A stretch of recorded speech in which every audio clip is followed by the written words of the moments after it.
TTV நேயர்களுக்கு வணக்கம். தமிழகம் 234 தேர்தல் களத்தின் நாடி துடிப்பு 2026 நிகழ்ச்சிக்கு உங்களை வரவேற்கிறோம். தமிழகம் முழுவதும் உள்ள ஒவ்வொரு சட்டமன்ற தொகுதியுடைய கள நிலவரம் எப்படி இருக்கிறது அப்படிங்கிறத உங்கள் முன் நாங்கள் சமர்ப்பித்து கொண்டு இருக்கிறோம். அந்த வகையில் இன்று நாம் எடுத்திருக்கக்கூடிய தொகுதி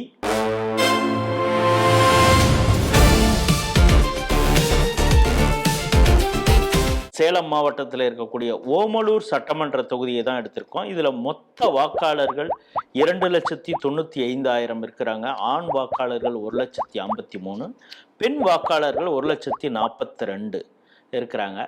தற்போதைய சட்டமன்ற உறுப்பினராக ஆர் மணி அதிமுகவை சேர்ந்தவர் 3 முறை தொடர்ச்சியாக இங்கே அதிமுக வெற்றி பெற்றிருக்கிறது அப்படிங்கிறது ஒரு குறிப்பிடத்தக்க ஒரு விஷயம்.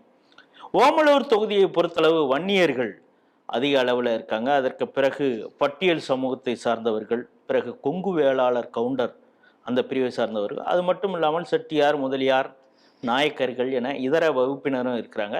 இவங்க எந்தெந்த பகுதிகளெலாம் இருக்கிறாங்க, இவங்களுடைய ஆதரவு யாருக்கு இருக்குது, இப்போது இருக்கக்கூடிய சிட்டிங் எம்எல்ஏவுக்கு மீண்டும் வாய்ப்பு கொடுத்தால் அவர் வெற்றி பெறுவாரா, அவருக்கு சாதக பாதக சூழ்நிலை எப்படி இருக்கிறது, அரசுடைய திட்டங்கள் எந்த அளவுக்கு போய் சேர்ந்திருக்கிறது, இதனால் பெண்களுடைய வாக்கு வங்கி யாருக்கு கிடைக்கக்கூடிய வாய்ப்பு இருக்கு, அந்த தொகுதியில இளைஞர்கள் என்ன நினைக்கிறாங்க, இது குறித்த அனைத்து தரவுகளையும் உங்கள் முன் நாங்கள் இப்பொழுது சமர்ப்பிக்க இருக்கிறோம்.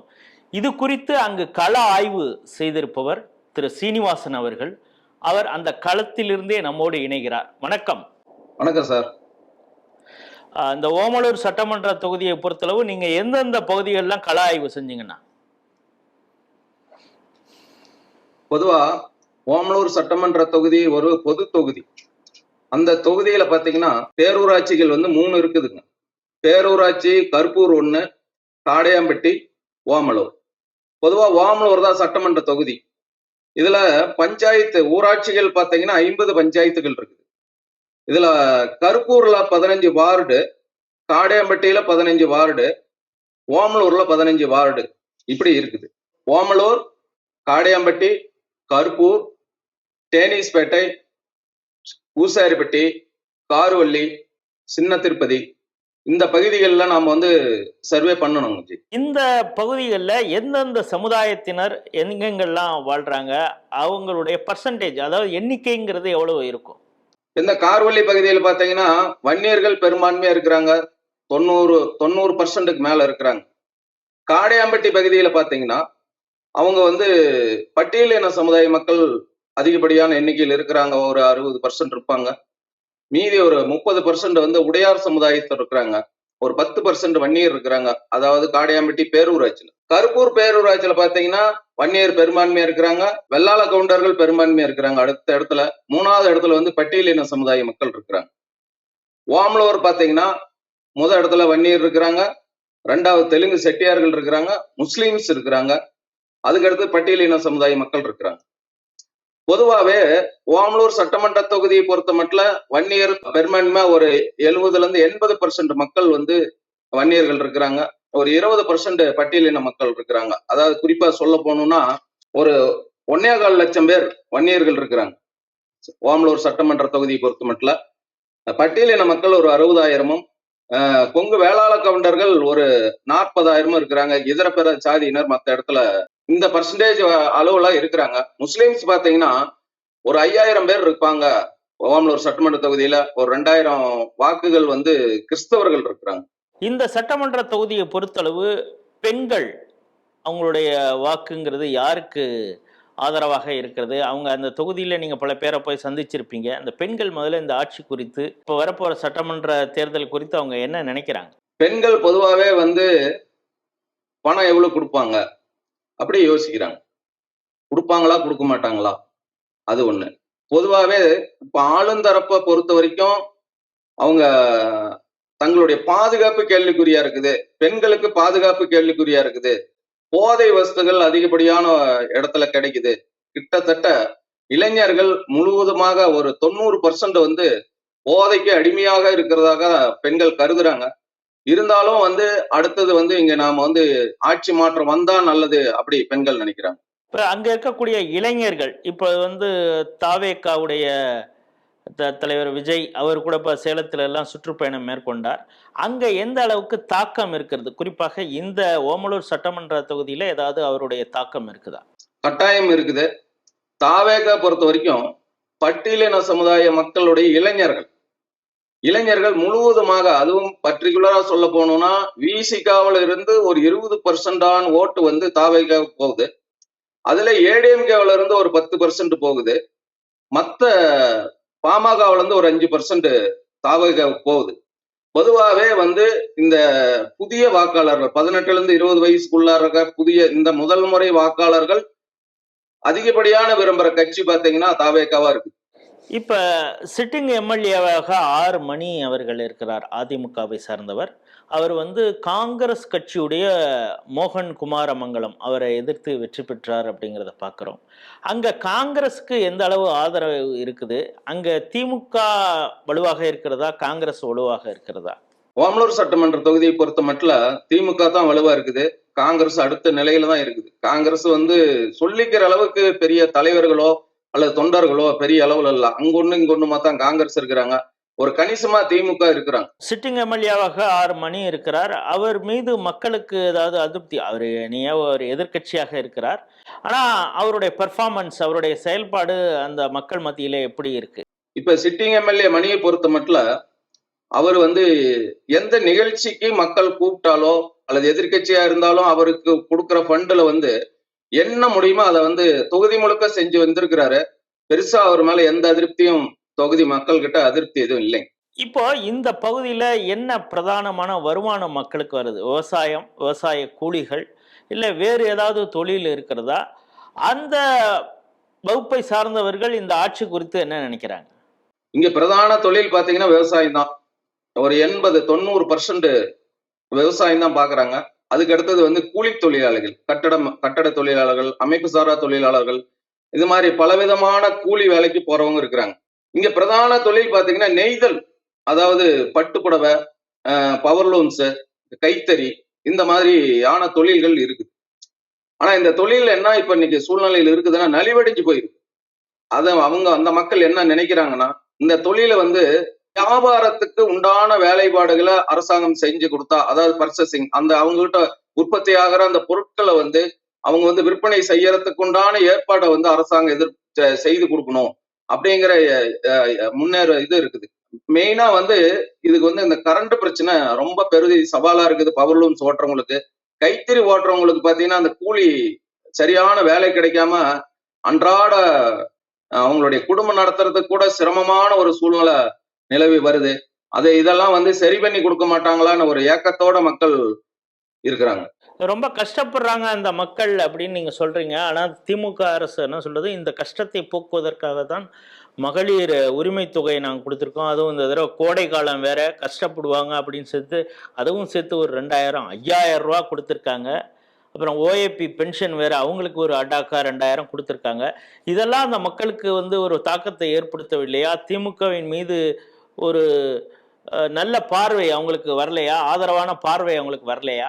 அந்த 1000 ரூபா கொடுத்தது வந்து கட்டாயம் அவங்க மேல ஒரு தாக்கத்தை ஏற்படுத்தி இருக்கு. அதை மறுக்க முடியாத பெண்கள் மத்தியில. ஆனா இப்ப இந்த 5000 ரூபா கொடுத்தது, அந்த 1000 கொடுத்தது வந்து பின்னுக்கு தள்ளி இருக்குதுன்னு தான் சொல்ல முடியும்.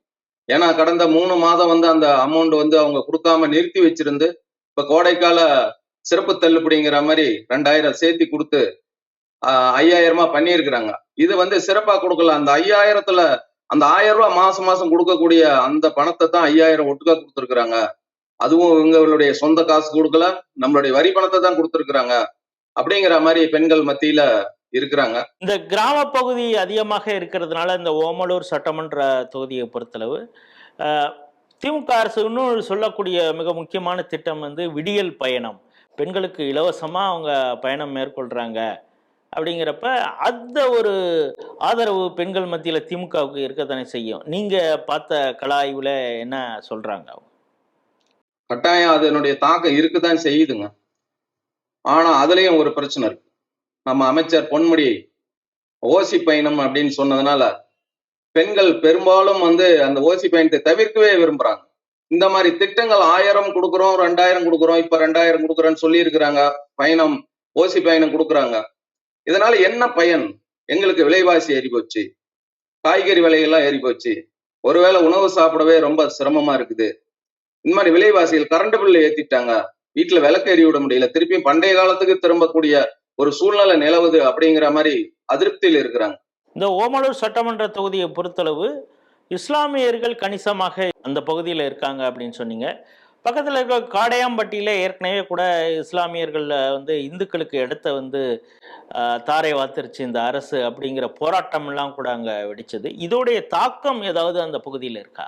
இஸ்லாமியர்கள் பற்றிய விழிப்புணர்வு பொதுவா மற்ற மக்களுக்கு இல்லைன்னு தான் சொல்லணும். ஆனா இஸ்லாமியர்கள் தெளிவா இருக்கிறாங்க. அவர்களுடைய மொத்த வாக்கு பாத்தீங்கன்னா ஓமலூர் தொகுதியை பொறுத்த மட்டும் ஒரு 5000 வாக்குகள் இருக்கும் தோராயமாக. அந்த வாக்குகள் பாத்தீங்கன்னா 80% திமுகவுக்கு போகுது. அதே மாதிரி கிறிஸ்தவர்களும் இருக்கிறாங்க, ஒரு 20% இருக்கிறாங்க, ஒரு 2000 ஓட்டு இருக்கும். அவங்க இந்த முறை யாருக்கு ஆதரவு, திமுகவிற்கா தாவேக்காவிற்கா? கிறிஸ்தவர்களை பொறுத்த வரைக்கும் தாவேக்காவுக்கு பெரும்பான்மையான ஓட்டு போகுது. முஸ்லீம்ல வந்து 80% திமுகவுக்கும் 20% வந்து ஏடிஎம்கேவுக்கும் போகுது. இந்த சட்டமன்ற தொகுதியை பொறுத்தளவு மத்திய அரசுடைய திட்டங்கள் ஏதாவது மக்களுக்கு போய் சேர்ந்து இருக்கிறதா? ஜல்ஜீவன் திட்டமா இருக்கட்டும், ஆவாஸ் யோஜனா திட்டம், இது போல ஏதாவது திட்டம் போயிருக்கா? இந்த திட்டம் மத்திய அரசுடைய திட்டம், இது மோடிக்கு நமக்கு கொடுத்த திட்டம் அப்படின்னு அந்த மக்களுக்கு ஏதாவது ஒரு புரிதல் இருக்கிறதா? மத்திய அரசோட திட்டம் வந்து விவசாயிகளுக்கு வருடம் 6000 கொடுக்கிற திட்டம் நேரடியா மக்கள் மத்திக்கு போய் சேர்ந்திருக்கு. ஜல்ஜீவன் திட்டம் போய் சேர்ந்திருக்கு. 125 நாள் இந்த NRGS அப்படின்னு சொல்ற அந்த ஏரி வேலை, அது வந்து 125 நாள் அந்த திட்டம் போய் சேர்ந்திருக்கு. மற்றது எந்த திட்டமும் பெரும்பான்மையா போய் சேரல, போய் சேர்த்தல. இல்ல, இந்த திட்டம் எல்லாம் மோடி கொடுக்கக்கூடிய திட்டம்ங்கிறது மோடியுடைய பேர் அந்த கிராமங்களுக்கு எல்லாம் போய் சேர்ந்து இருக்கிறதான்னு கேட்கிறேன். கட்டாயம் சேர்ந்திருக்குது. ஆனா வந்து இதுல வந்து ஆளும் திமுக அரசு வந்து ஸ்டிக்கர் ஒட்டி இருக்கிறாங்க. பெரும்பான்மையான விவரம் தெரிஞ்ச பெண்களா இருக்கட்டும், ஆண்களா இருக்கட்டும், அவங்க வந்து மோடி கொடுத்த திட்டம் அப்படிங்கிறத நம்புறாங்க, தெரிஞ்சுக்கிறாங்க.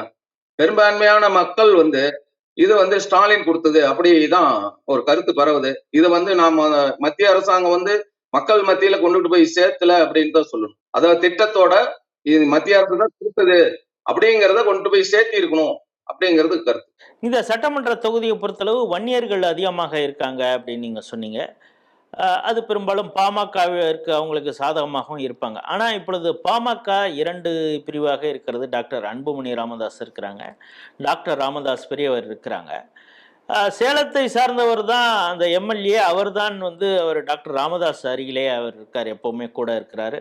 அவருக்கு வந்து பெரிய அளவு இம்பார்ட்டன்ஸை ராமதாஸும் கொடுத்துருக்காரு.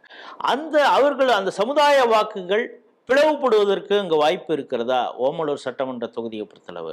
ஓமலூர் சட்டமன்ற தொகுதியை பொறுத்த மட்டும் வந்து அன்புமணிக்கு அதிக ஆதரவு இருக்குதுங்க. ராமதாஸ் தரப்புல ஓட்டுகள் ஒரு 5% இருக்கும்.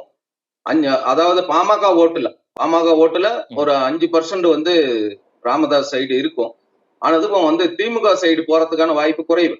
அவங்க ஏடிஎம்கே இல்லைன்னா வேற ஏதாவது யோசிக்கலாம், டிவிக்கே போறதுக்கு அதிக வாய்ப்பு இருக்கு. இப்போ நீங்கள் பல சமுதாயங்கள் சொன்னீங்க. கொங்கு வேளாள கவுண்டர் இருக்காங்க, நாயக்கர்மார்கள் இருக்காங்க, தெலுங்கு பேசக்கூடிய செட்டியார் இருக்காங்க, பிரதானமாக வன்னியர்கள் இருக்கிறாங்க, பட்டியல் சமூகம். இந்த சமூக ரீதியாக யாராருக்கெல்லாம் ஆதரவுங்க கொடுக்க இருக்கிறாங்க? அதிமுகவுக்கு, திமுகவுக்கு அப்படின்னு பார்த்தோன்னா எந்தெந்த சமுதாயம் யாருக்கு ஆதரவு கொடுக்கும்? இப்போ வன்னியர்கள் பார்த்தீங்கன்னா திமுக ஏடிஎம்கே ரெண்டுக்குமே பண்றாங்க. அதுல இளைஞர் சமுதாயம் பார்த்தீங்கன்னா இளைஞர்கள் வந்து டிவிகே சைடு போறதுக்கு அதிக வாய்ப்பு இருக்கு. அதாவது பெரிய பர்சன்டேஜ் இல்லைனாலும் கூட கொஞ்சம் பர்சன்டேஜ் வந்து டிவிக்கே போக வாய்ப்பு இருக்கு. மற்ற ஏனைய சமுதாயங்கள், அதாவது செட்டியார்கள், அவங்கலாம் வந்து பாத்தீங்கன்னா திமுக சைடு இருக்கிறாங்க. ஏடிஎம்கே எல்லாமே 2 அப்படி பிரிஞ்சுதான் இருக்குது.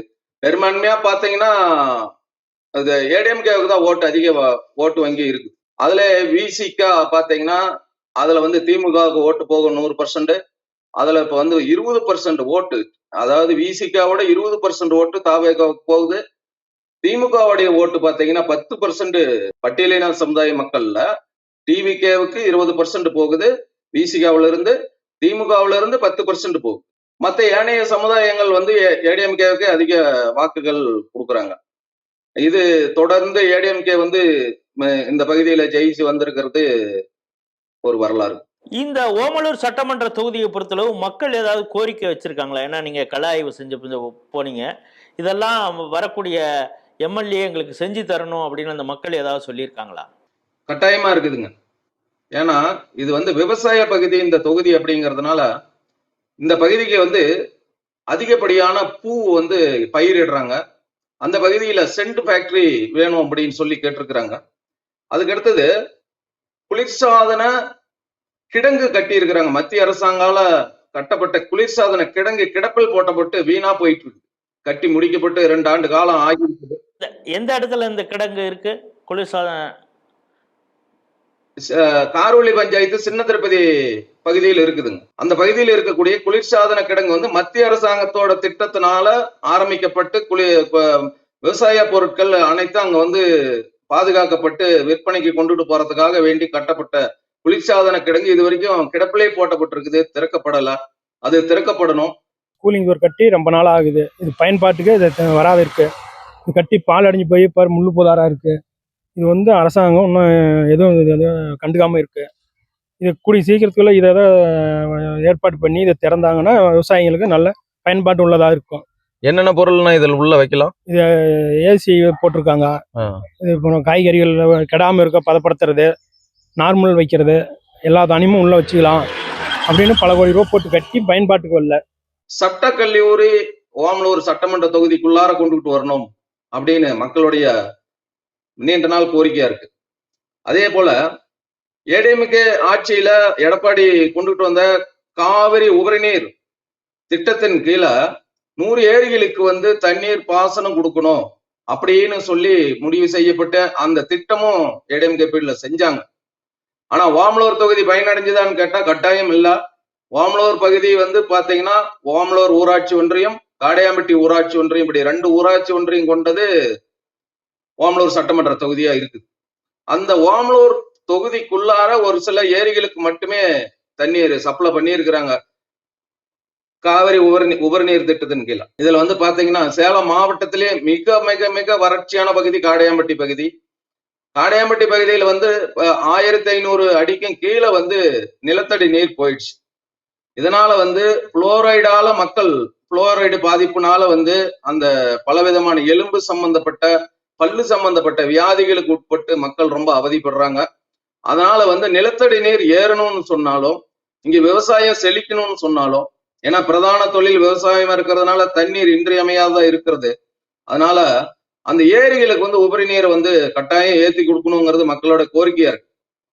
அதே போல ஏற்காடு மலைப்பகுதியில மழை பெஞ்சு அதனால உருவாகிற நீர் வந்து சரபங்கா நதி வழியா சரபங்கா நதியில வந்து பாய்ஞ்சு ஓடி காடையாம்பட்டி, டேனிஸ்பேட்டை, ஓமலூர், எடப்பாடி வழியா பூலாம்பட்டியில போய் காவிரியில கலக்குது சரபங்கா நதி.